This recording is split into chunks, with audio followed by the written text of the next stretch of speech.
This is it. Let me see. No, don't touch it. It's dangerous. It opens doors. What kind of doors? Doors to the pleasures of heaven or hell.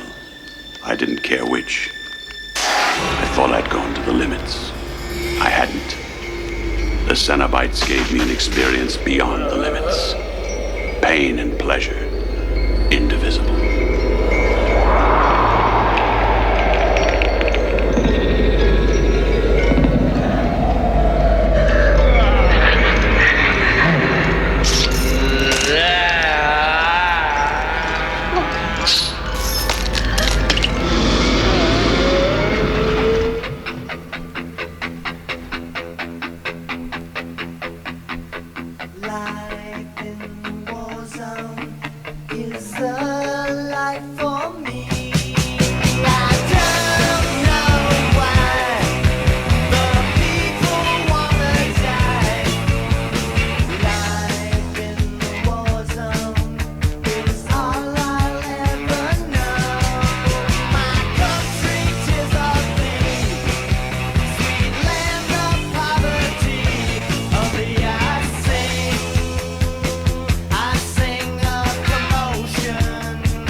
To the Warzone, featuring your host, Dr. John Hammer, and our special guest, Logan Threedouble.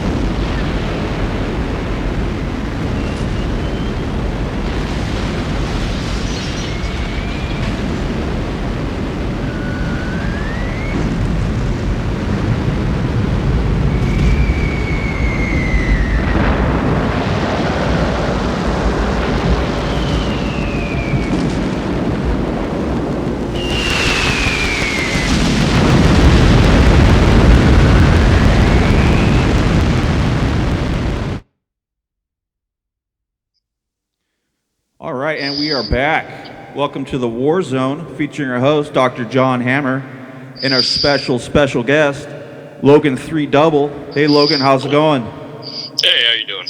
Oh, pretty good. Thanks for joining me. How are you doing today? I'm a little tired, but we're getting through it. How about you? Doing good.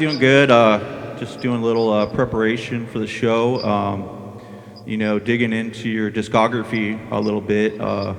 How about we just started off talking about one of my favorite releases of yours, Donut Shop Shrimp Cocktail, which is a collection of recordings dating back as far as early 2015. Yes, sir. And it seems that most of the tracks are cut-ups from old cassette recordings.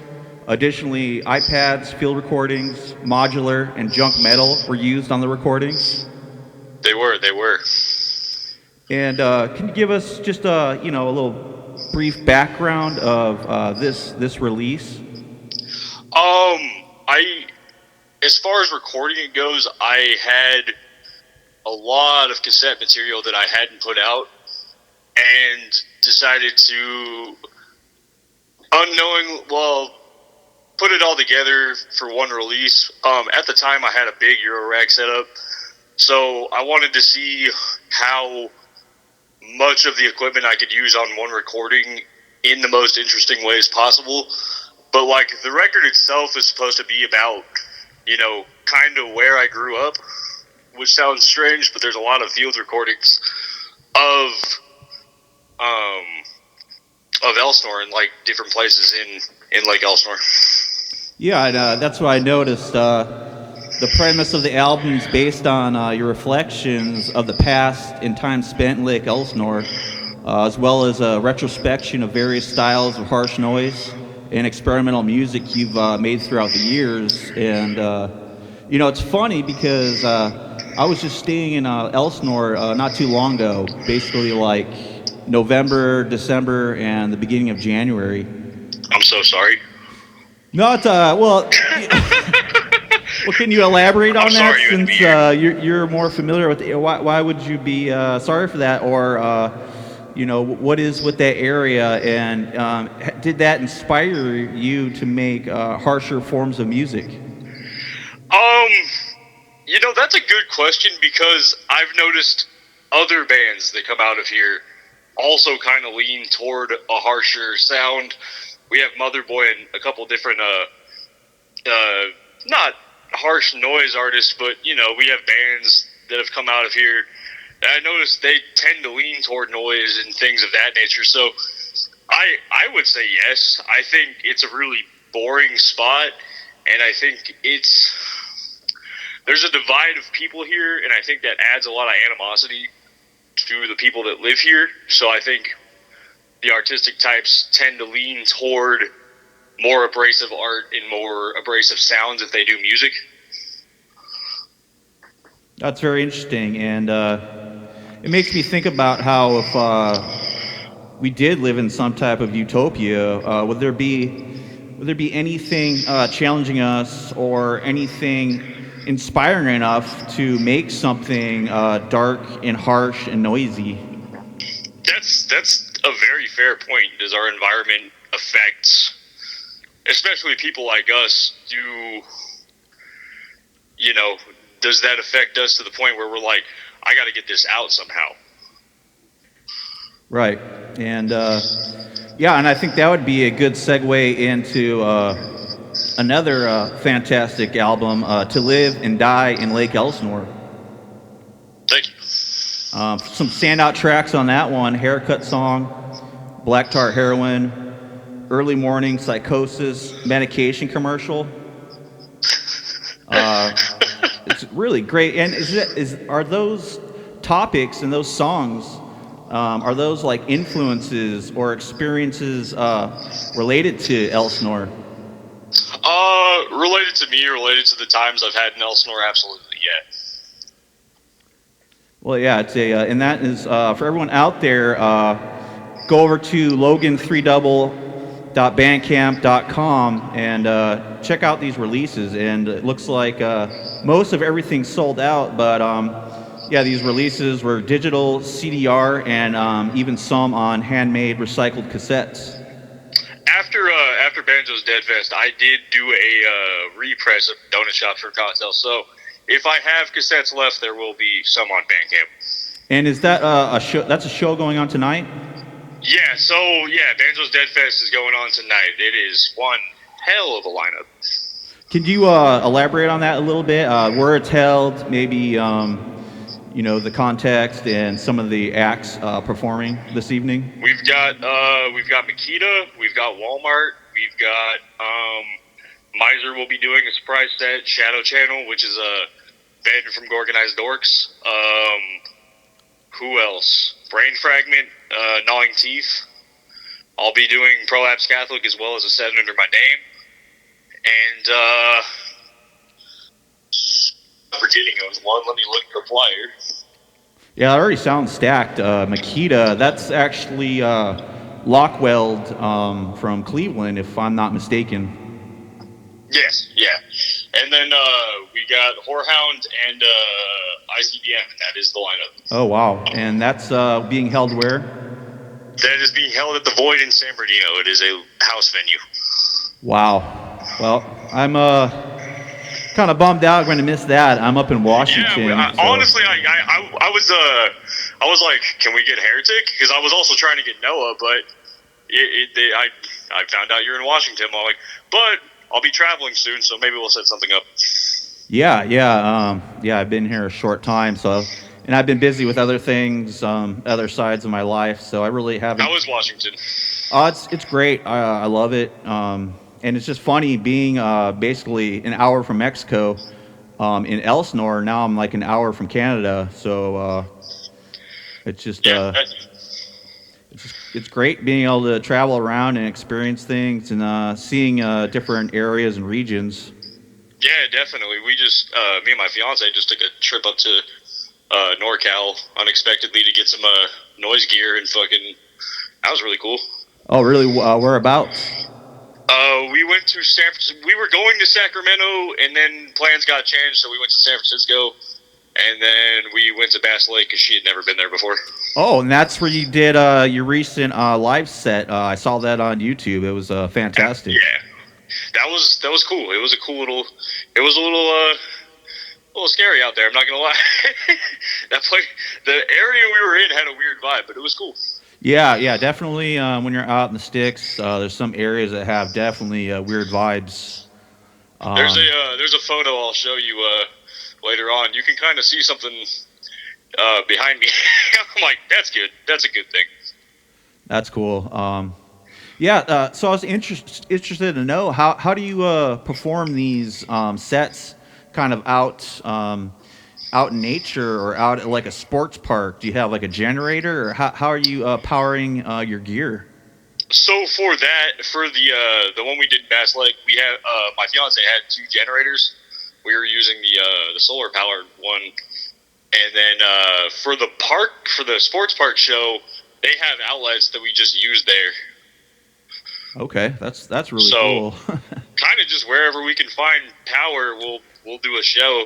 And we were even thinking about the sports park show, moving it back so they have this little like concrete road area thing, but it's pretty small. I was like, that'd be a cool spot for to move the show. But the only worry I'd have is there's some houses over there. Yeah, if you have someone complaining or calling the cops or something, that might be problematic. Yeah, because I mean, knock on wood, we haven't ever had cops pull up to any of the shows, whether they be at my house or at the park. So, knock on wood, we'll keep doing that. Well, that's cool. That's I really appreciate the dedication and just kind of the guerrilla tactics you're using. Thank you. I appreciate that. And if you're out in the area, we'll have to get you on one of the shows. Yeah, definitely. I plan on coming down there. I don't know when. Maybe for the that Noise Fest in Che Cafe, or definitely I want to play at the Santa Ana Noise Fest again. And actually, I feel like that's where we first I met you before at Che Cafe, but to really yes. talk about things and see you like perform. And seeing me perform, that was at the Santa Ana Noise Fest 2025, and I just I wanted to interview you because I really appreciate what you're doing, and I just really think it's unique. You're not really, it doesn't sound like anything else, and thank you, I appreciate that. Your own thing. I absolutely loved your set too. It was the second to last one I saw, and I was absolutely blown away. Well, thank you. I appreciate that. I wasn't on the bill originally, and I think one of the last groups canceled, and luckily I was able to get on there. But it was a great night. Yeah, I was listening to the last episode you guys did, and I heard that it was a miracle you got on. I was like, I wonder what the circumstances were. Yeah, I just they were booked. They fully booked. A lot of acts, and then luckily someone dropped off, and I was able to get on there. So, that's what's up. Looking forward to performing soon, and hopefully we can set up a show with Heretic and Prolapsed Catholic or Logan Threedouble. That'd be excellent. Yeah, definitely. I know Cut wants to do a show as well, so yeah, throw him on there too. Yeah. I forgot to talk about his set in the last episode, and man, that was great. That is one of the most intense sets I've ever seen, and I've seen a lot of fucking noise. Yeah, and I'm trying to work out a split with him. That sample he used at the beginning, I really loved that. Do you think that was him? Yeah, I talked to him. Yeah, that's actually, man, it's actually a quote from, or actually it's like a writing. I forget the name, but anyhow, he just used his voice, constantly awesome. torn between killing myself and killing everyone around me. That was me a and good Seth way were to on the way home. We're like, that sounded like his voice. It was fucking intense. Yeah, he's a big guy and powerful voice and powerful set, but yeah, what a great night, man. And I just feel more enthusiastic about power electronics, noise, and experimental more than ever now. Absolutely, yeah. Mark definitely did a great job curating that one. I've played, I want to say, gosh, probably 5 of them at this point, I think. Wow. So have you been active playing shows since 2015, or how long have you really been performing? I know you've been recording for a long time. I want to say my first show was in 2013, but my first official show was in 2014. Wow. So you've been at it a long time. Yeah, I think I started making noise about 2011. How old I was, I have no goddamn idea. I want to say, I'm terrible at math, but I had to be 12. Oh, wow. Yeah. But, age is just a construct of this realm, and it doesn't really exist if you think about it. No, exactly. But I was thinking about moving on to, on your Bandcamp, your Discogs, it mentions Echo and Pencil Dick, but I was really impressed with this project, Hermit of Elsinore. Can you elaborate on that one or shed some light on this kind of dungeon synth, Keller synth type project? Yeah, so I had kind of taken a break from everything for a while. I want to say that was right after I sold the Eurorack and like most of my gear, because I was allegedly I was an alcoholic, but that sold all his gear. But so I had found 2 vintage Casio synths and this old Boss, like Dr. Rhythm, I think it was, drum machine that the one that looks like a fax machine. Yeah. That has all the different sounds on it. It's got like trumpets and horns and I think a piano and all kinds of stuff. I never figured out how to really work it. Yeah. But I had fun looping the organ sounds and whatnot. And when I started Hermit of Elsinore, I didn't know anything about playing keyboard or playing piano. So a lot of that's just me looping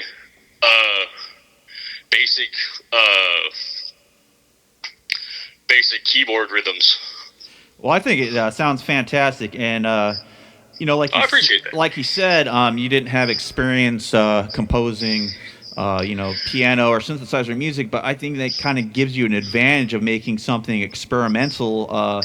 When people get stuck in these boxes of the way of thinking, they just sound like everything else after a while. But this, especially the song "A Lingering Feeling of Nausea and Dread." I don't like to compare things, but to me, that was really reminiscent of Stryborg and, kind of... Oh, I appreciate that. That's awesome. Raw black metal that's kind of themed with nature and, the album Small Ghosts in the Forest. Oh, okay. I was going to ask. I was like, you're going to have to school me. I don't even remember which one that's on. Yeah, that was around the time I got the Stylophone Gen X. And I never figured out how to get the levels to be tamed, which is cool and it sounds good. Yeah. But yeah, it's very harsh. Well, yeah, I love that, and I'm really into a lot of black metal, dungeon synth, Keller synth, Tanzaport. That was definitely where that project was going to go. Had I kept doing it, I wanted to start doing more. I don't know if I was going to try to do one-man black metal type stuff or if I was going to try to start a band, but I just never got around to it. Yeah, and that's what really led me into doing power electronics and noise. I was struggling to, have a black metal band for years, and it's just so hard to have four people coordinated all the time, and especially if your drummer doesn't show up to practice. And, No, exactly. Yeah. But I really love that project, and hopefully I can. Hopefully, maybe you can do like another run of those, or maybe I can run some tapes of that for you or something. Yeah, it's definitely in the wheelhouse of things, and there may be new material coming out soon because I know my fiance really wants to get into Dungeon Synth, and I kind of just took a break with it for a while, doing other things. I was doing Pencil Dick at the time, and I don't remember what else. I know I was doing folk punk, and that was terrible. But which one is that? Pencil Dick, and then I was doing Banjo the Possum for a while. Okay, it's can not you? On the other one. I didn't have a chance to. I didn't really prepare good enough, but could you kind of elaborate on Pencil Dick and that other project you just mentioned? So Pencil Dick has been around since 2015 in one form or another. It's a noisecore band that I had started. Originally, it was just me, an electric kazoo, and a drum machine, and that was it. And I was running the electric kazoo through like a pitch shifter and fucking a death metal pedal and shit like that. And then as time went on, I got a vocalist, I got a bassist, I got a drummer, and the lineup shifted almost every performance. I think the last time I tried to write down how many members there were of Pencil Dick, I think I was in the 30s. Wow, that's cool. Yeah, very fun time. Yeah, I'm also a fan of noisecore. I mean, I don't know the most about it. There's a lot to know. There's so many noisecore projects. Yeah, I think one of my favorite projects and favorite show I've ever been to was Anal Cunt. So that's one of the best. I feel like it's real hard to top that. Yeah, they're definitely one of my favorites. Yeah, especially the performance I saw. It was at the Showcase Theater, RIP, a long time ago, and one of my schoolmates got on stage and was like talking shit to him, and That's what's up. Yeah, he called Seth homophobic, and Seth just replied in the microphone. He's like, phobia means I'm afraid of you, and he just socks him right in the face, and the guy goes falling off the stage, and he goes right into I forget what song it was, but. And they did Staying Alive Oi version, and I had a shaved head, and he gave the mic to me, and I was able to sing that song. So that's what's up. I'm glad you brought that up because that was my introduction to Oi music. No way. Me getting into skinhead culture was that. I was like, this is fucking sick, and then I was like, oh, this is like oh fuck, yeah. So yeah. I have no relation to people who are like, yeah, I got into skinhead because of reggae and blah, blah, blah. It's like, I got into skinhead because of Anal Cunt. We are two separate people. Yeah, that's interesting. Yeah, I got into all the Oi stuff just from all the old British compilations, Last Resort, Condemned 84. I still love a lot of that. And I'd like to eventually do a project that's kind of like a synth Oi kind of like vanilla muffins, but like harder edged. You know what I mean? That would be cool. Yeah, that's definitely something you should do. I've wanted to start an Oi band, but going back to what you were saying about trying to start a band, period, it's just not easy. Yeah, I actually had one back in the day in Hermit, and it was called Tough Week, and we only managed to play a few shows, and but it was great times. Do you have any recordings from that? It was a long time ago. No, but I don't know. There might be something out there somewhere. But somewhere, somehow. Yeah, it was like really drunken, rambunctious Oi, and we played like one or two shows. The last show we played, like everyone just started fighting each other, and the cops came, and we only got to play like two songs, but it was just like fueled the mayhem. That's typically how it goes in Hemet. Yeah. I think the only time I've seen a riot almost happen at a show and somebody how did that go? Let me fucking paint a picture real quick. I don't exactly remember which bands were playing. I want to say it was Happy and Hermit at the time that was performing, but yeah, somebody was stripping on stage. Oh, man. And then the cops came, and then the audience tried to fight the cops. Whole time I'm on drugs in hand, and I'm like, we got to get the fuck out of here. Yeah, that Hermit is what. My friend died, and we had a benefit show for him, and the show had to stop because a guy got thrown through a sliding glass window and fights, and it's just, I don't know. I lived there for a little bit, and I heard people say that the town is laid out in a pentagram, and there's these I'm kind of going on a tangent here, but hopefully it's interesting. Oh yeah, I'm going to add to your tangent in a minute. I lived there for a year and a half. And it was Okay, real quick, unfortunately, I had a stepdad that was a Riverside County sheriff, but on a Halloween night, him and his friends went to this cave, which is now, before they had the Dominigoni Reservoir, and they went in there, and there was a black mass going on, and he managed to steal this skull that had a red wax candle. It looked like blood dripping all over it, so definitely what the fuck? That's sick. A lot of dark energy there for sure. There is. Have you been to, I don't know if it's Maze Stone or Stone Maze, but the rock out there that's got the native swastika on it? You know, I've heard about it, but I would like to go check that out. It's an energy. It's an energy out there. Yeah. I've got my theories. There's a different place out in Murrieta that we refer to as Skinwalker Trail, and it is the same energy. Yeah, there's a lot of and it's like, yeah, it's a total dark vibe. But I've been kind of up and down the coast. I lived by the redwoods before, and oh, that's awesome. You get eerie feelings, but out there, it's just it's different. It's a different thing. It reminds me of like when I lived there, I hated it. I felt like I was in hell. So. That was the most miserable year and a half I've ever experienced. I've never had so many guns pulled on me. I've never had so many fucking. Yeah, it is a nightmare. It's crazy. Fucking defending my property from goddamn crackheads. Yeah, it's just. Yeah, it is great. Yeah, so I could see how to live and die in Lake Elsinore, those themes could totally carry over to Hermit. Absolutely, yeah. We were talking about, does this create, does Lake Elsinore create, abrasive music? I feel like Hermit is very slept on for creating abrasive music. I don't see how there's not more noise coming out of there.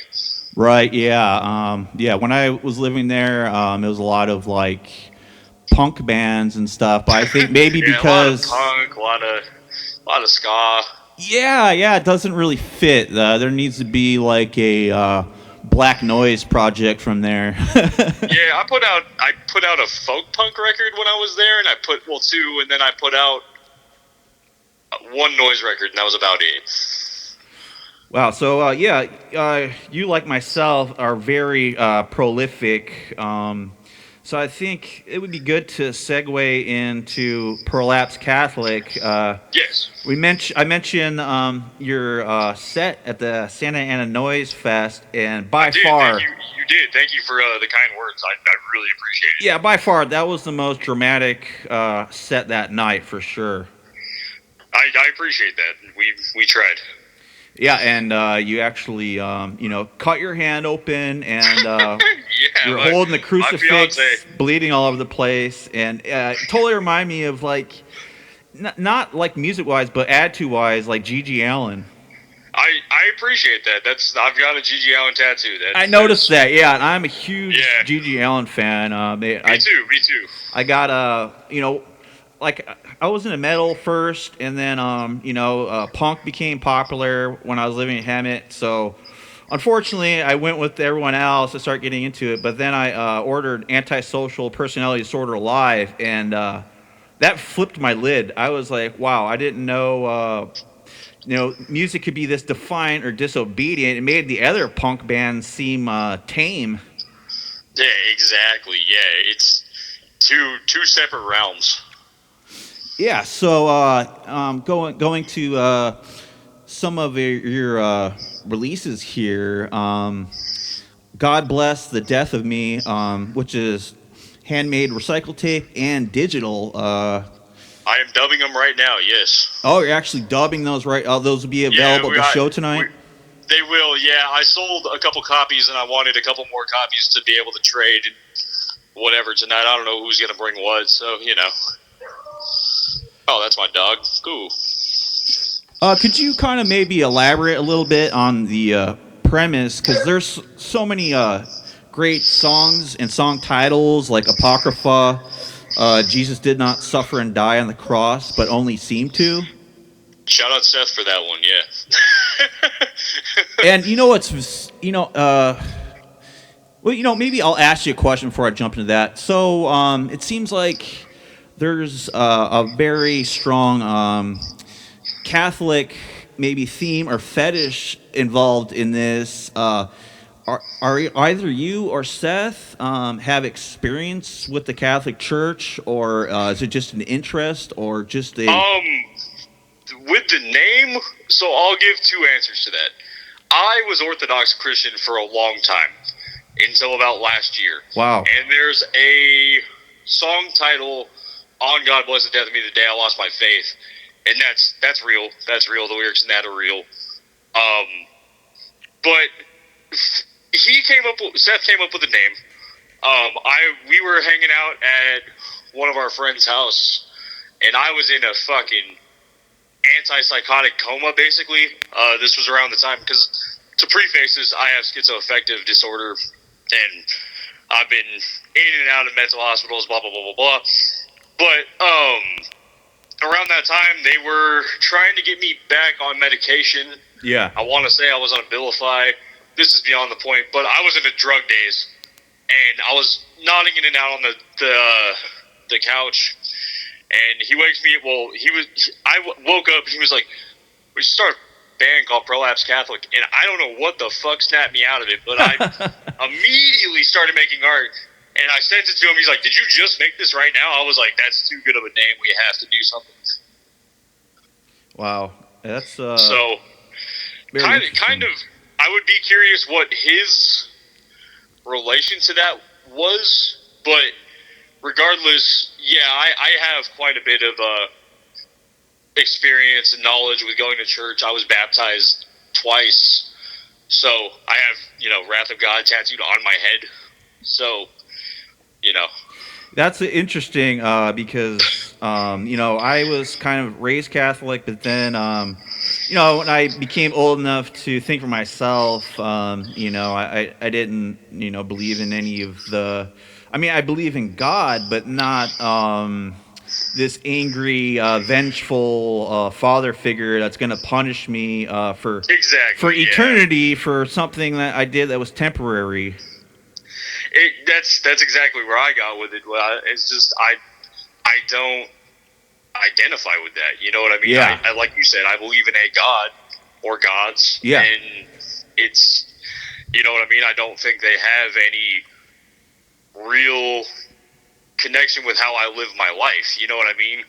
Right. And yes, and to be totally honest, during all the COVID stuff, before the COVID, I was pretty deep down the rabbit hole of Freemasonry and like the Satanic Cabal and the Synagogue of Satan, and I just thought, I feel like I need to go to church, and I start going to an Orthodox church, and it was interesting because the priest, he was from Russia, and he had more of a radical attitude, which I really appreciated, and then I moved back to Eureka, and it was more of like, it was Orthodox, but it really wasn't. The guy was talking about a lot of New Age stuff, and I was asking hardball questions that he couldn't answer, and that's exactly. And I couldn't stop asking, like, for instance, I was like, well, it's Christmas, why are we celebrating this the 12th month, December? That's actually the 10th month, Deca, which means 10. Which is it? And he didn't have an answer, and I just became kind of a heretic of the church. So that's where I kind of came up with the moniker heretic.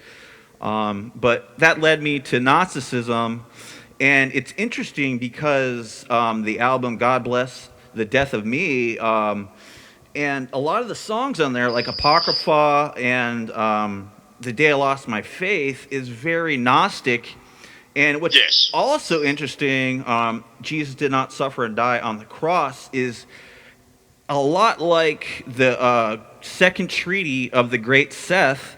And what's also interesting, you have Seth is a member of your group. So it's absolutely, yes. And that's how I know God exists. I meet people like you, and we have all these parallels. Like we're supposed to be here having this discussion right now. Exactly. Yeah, 100%. There's so many coincidences in life, and there has to be something going on and something more. Yeah, and I see them as like synchronisms, not necessarily coincidence, but perhaps it's just the same word, but maybe thought about differently. And real quick, so that second treaty of the Great Seth, it says, perhaps the most interesting aspect of this story is the passage where Christ speaks of the crucifixion, revealing to the reader that it was in fact not Christ crucified, but instead Simon of Cyrene, who in the gospel narratives helps Jesus carry the cross. And then, also that kind of led me, I don't know if you're very familiar with Gnostic texts, but there's another Gnostic text called the Gospel of Truth, where, as Jesus on the cross being crucified by the Romans, he's mocking them and ridiculing them because they cannot defeat him or actually inflict pain. It says, focuses more on spiritual enlightenment, the defeat of ignorance, and the transcendence of the divine over the material world, with Jesus serving as a revealer of truth. While it doesn't offer a direct, detailed narrative, but it's the idea that it's not what these modern-day Christians are preaching, that there's some, like a Yahweh figure up above looking to punish you for eternity. And are you familiar with any near-death experiences, or have you had any near-death experiences yourself? Have I had any? Like where you die and you come back, like you die, you leave your body. Like that. No. Not like that. I've had a few. Like when I was a kid, I was born with severe combined immune deficiency. I was like one of the first people they ever treated with it. Oh wow! And I had one of the first bone marrow transplants. So in that regard, yes, but not in the regard you're talking about. But neither have I really. I feel like I can't die, but because I've been in some pretty bad shit. Oh, you know what? I have, because I overdosed. I did almost, yeah. So did you have any visions of like leaving your body, or any, people describe rising above their body and seeing their physical body, but still living? It's kind of interesting because I don't know if it is related to my schizophrenia or something else going on, but I've had a lot of dreams that either don't involve me at all, or I'm seeing myself in third person. And they're never good dreams. Yeah, that's very interesting because, this world we live in, I don't think this is reality. I think dreams and death are more real, and I feel like what the Gnostics wrote about this being like a spiritual trap and a prison, and the firmament that's above us, it kind of is like a filter, so we can't see who we truly are. We just we see these shells in the mirror, these archonic overlords that are invisible to us unless you're able to bypass the filter through drugs or alcohol, and you can actually see these beings if you consume DMT or psilocybin mushrooms or something of that nature. Then they become visible, and it seems like it's truly them, and the Norse referred to them as the giants. Yes. And you see, they weren't giant in stature, but if you see someone like Donald Trump, to the average person that's a supporter, he seems like a giant or a god. Yeah, exactly. Yeah, more of an icon. Yeah, and I feel like everyone believes the carrots that's being drawn above the carriage keeps these donkeys pushing along, but really it's just if you see what's happening, they carry out these kind of grand child sacrifice genocides to their god Moloch, which is a cover and they call war. Do you have any thoughts about that? Yeah, I mean, I think I'm going to go on a bit of a tangent here, Yeah, but I feel please. like that's why society is so afraid of people with psychotic disorders and schizophrenia in general, is I feel like, this is a pretty controversial take, but I feel like those people, myself included in that, have a window into the realm that you're talking about. Yeah. And in a sense of like, I mean, I don't even really get effects when I take acid or mushrooms or DMT. Yeah, that's interesting because I've heard. Circle back quick. I think people with they call them disorders, but I think society is a disorder, and people that have these what they call problems or disorders are actually powers, but they're not embraced in society. Exactly, but we're not taught how to hone in on those powers. No, and then you're given these big pharma drugs to suppress these powers, and I don't think. I mean, maybe like you said, your surgery, the bone marrow can be helpful, but just to get someone on some kind of antipsychotic, it just seems like it'd be better to take these people in nature and teach them to harness their powers instead of Yeah, instead of trying to, because I mean, the last stint I had with antipsychotics, I was in like a 3-month psychotic episode, and I was like, I gotta get out of this, and so I was on Seroquel. I was on about 50 milligrams, kind of just to help me sleep, because I got terrible insomnia. But I was like, well, I'll keep trying different antipsychotics, and they upped me in the span. I took some time off work to get medicated and adjusted, and I didn't think it'd be that long. But I mean, they upped me from 50 milligrams to 800 milligrams and a second antipsychotic. Wow. In 2 months. Jeez, I almost that's died. terrible. And this goes back into the thing I was saying about the dreams. This one wasn't necessarily I was seeing myself in third person. However, I was in a Disney-themed assisted suicide center. And wow, I was being talked down to, talked through it by Goofy. And this is a dream, right? Yeah, this was a dream. This was like an awake nightmare I had, where I was like, this is the closest I've ever felt to death. You were talking about near-death experiences. Yes. I thought I was going to go. I woke up from that in cold sweats, was like, that felt real.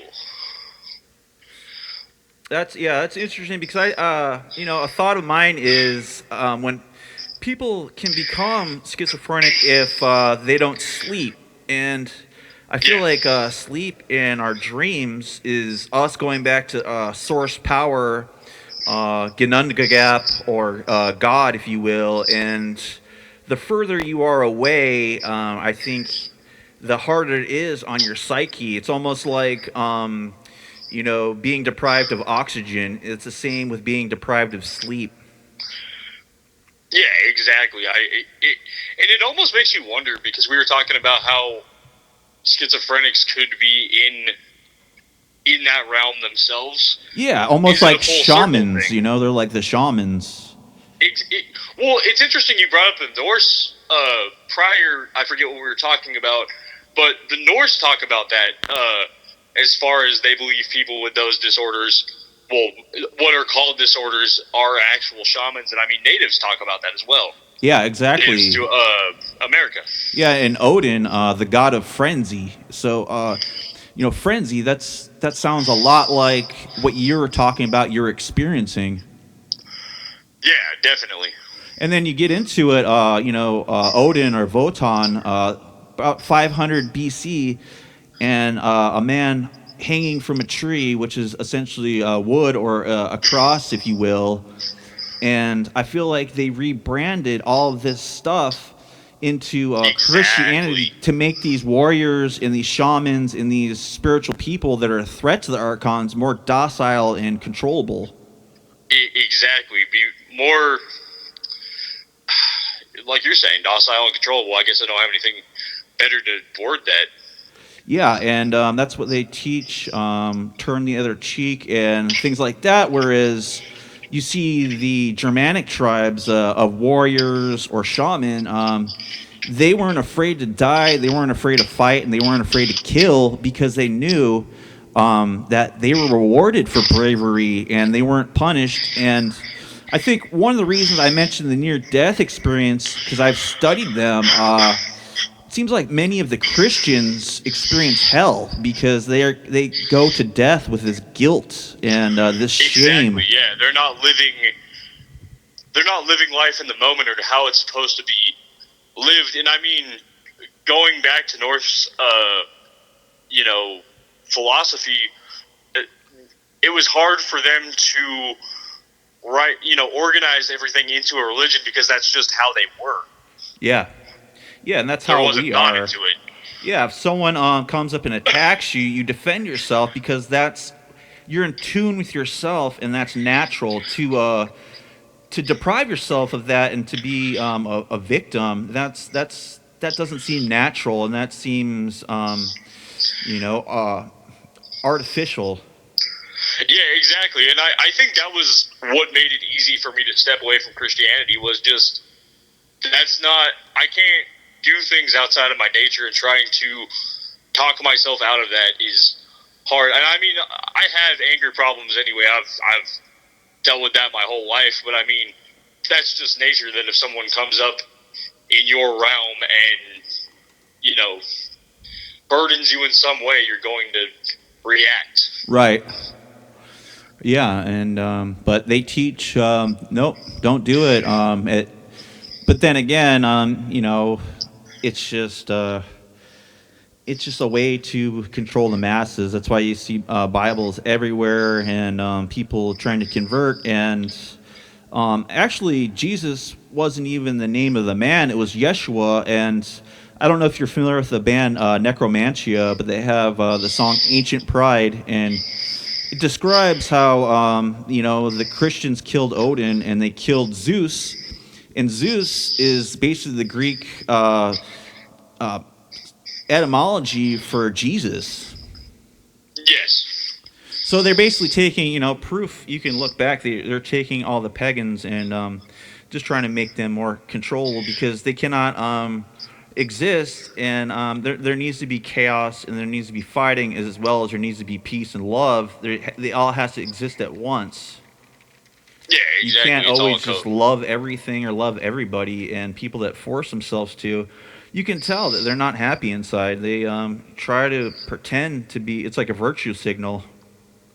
Exactly. I think that's why Gnosticism and the various philosophies are more easy to digest because they break down God or gods as something that aren't good all the time or all bad all the time.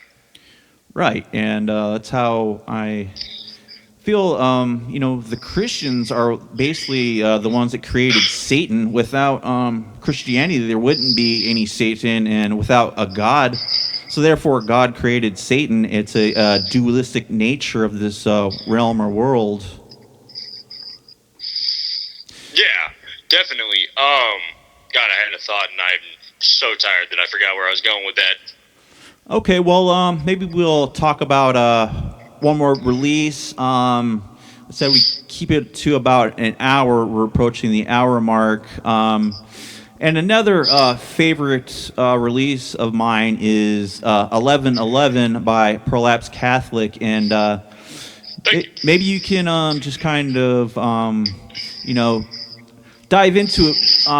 It says, therefore, this is what the Lord says, I am about to bring on them disaster, that they cannot escape. They will cry out to me, but I will not hear them. That really makes me think of like the Epic of Gilgamesh, or Antediluvian, or the floods, or even these fires that we're seeing. Exactly.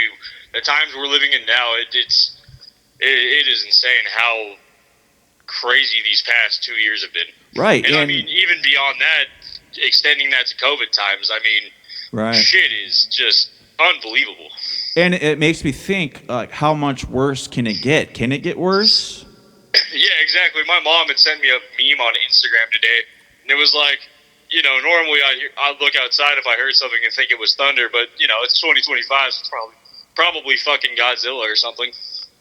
Yeah, and that's a major theme of Christianity, the end times, but it's hard to see that happening. But it's also hard not to see it happening. Yeah, exactly. I'm like, we're so far out of our wheelhouse of things that I thought I would experience in my lifetime that at this point, I don't know where we're going. Right, and you know, it's funny. I'm working on this project with Eddie Giles called Comper Chicos, and it's basically his idea, and that just Comper Chicos means child buyers, and it was these guys in Europe that would buy children, and they would kind of deform them, and you know, when children are growing, they're kind of like plants where if you turn them or bind them, they'll grow into like a hunchback or a dwarf or whatever. And it was amusement for the aristocrats, and they kind of saw it as an art form. And then it kind of just parallels, because history repeats. It's just all a cycle. It's not linear. And you know, my point being is, you know, when I was younger, you know, there was, you know, some gay people in my school and everything, but now it just seems like an explosion of transgender and gender surgeries, gender pharmacopoeia, that it seems like it's happening at the same time the media is heavily promoting that, and it doesn't seem organic to me. Do you have any thoughts on that? Like, that's what, you know, looking at the Bible where they're talking about the chimeras and the end time, when if there is an angry Yahweh type vengeful God, it seems like once you start tampering with humankind, that's when you see a lot of these you know, end times or catastrophes in history. Yeah, a lot of apocalyptic type things happen. Yeah. Yeah, I agree. I don't... It's so hard because I've known people in my life that I truly 100%, you know, that's who they are. That is right. That is their identity. But it is strange how much the media is very involved in this. It's a strange thing. Yeah, and that's what I was mentioning. The Comper Chicos, they were creating these kind of people or chimeras as mere entertainment and a spectacle for them. And you know, I know at the top they're laughing at us, and you know, this is all by plan, and I don't know. It's just we'll have to see. You know, but I'm not afraid of death. Actually, you know, I'm looking forward to it. Not that I would like to die prematurely, but you're like, let me preface this, I'm not suicidal. Yeah, I'm not, but you know what I mean, when it comes time to transcend. And you know, lastly, I want to close out with this idea of the Gnosticism, is that the heaven idea. I had a dream last night that was one of my fallen family members, but they seemed like an evil archonic version. And when these people die, they mention going to the light, and these wise old men reviewing their lives, these authority figures, and kind of grilling them, giving the second degree, and then they're met with fallen family members in this light. But to me, in the Gnostic text, that just seems like another prison like it is here, but it's only a prison of ecstasy and enjoyment. And once they get tired of that and they want fleshly melodrama and suffering, they'll return here, and it's just like a battery oscillation just keeps going, and that's what powers these unseen entities behind the scenes. Do you have any thoughts on that? Yeah, I think that to digest your thought a bit, it is kind of interesting. Taking it back to something me and my dad were talking about, I think it was last year or so.